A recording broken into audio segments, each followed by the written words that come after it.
காலையிலே ஜாலியாக மலையில் நிற்கிறாரு. அம்மா கூட தான் தூங்கிட்டு இருக்க மாதிரி இருந்துச்சு. இப்போ பார்த்தா வெளில நிற்கிறாரு. சூடாக இந்த டைமுக்கு காஃபி குடிச்சா நல்லா இருக்கும்ல?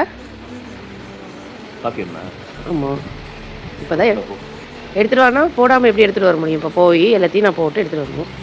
ஓ,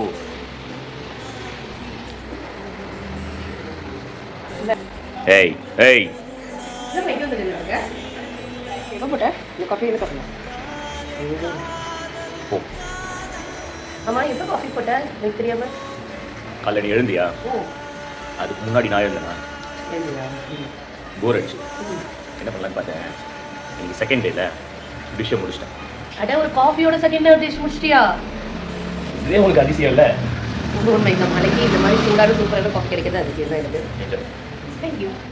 இந்த அதிசயத்துக்காக தான் இங்கே மழை பெஞ்சிட்ருக்குன்னு நினைக்கிறேன். கவர்மெண்ட்டும் ஸ்கூலெல்லாம் லீவ் விட்டுட்ருக்காங்க. ஒரு நாள் அசந்தாலுமே நமக்காக காஃபி குடிக்க யாருங்க இருக்கா அப்படின்ற மாதிரி நிறைய பெண்களுக்கு ஒரு ஆள் மனசில் இருக்கும்.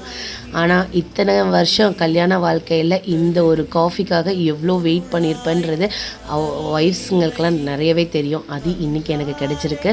ஸோ நமக்காக லவ்வபிள் பர்சன் நமக்காக ஆசையாக இந்த ஒரு காஃபி இந்த மழை டைமில் 2 பேரும் சேர்ந்து இந்த மலையை ரசித்து குடித்தது ரொம்ப ஹாப்பியாக இருந்தது.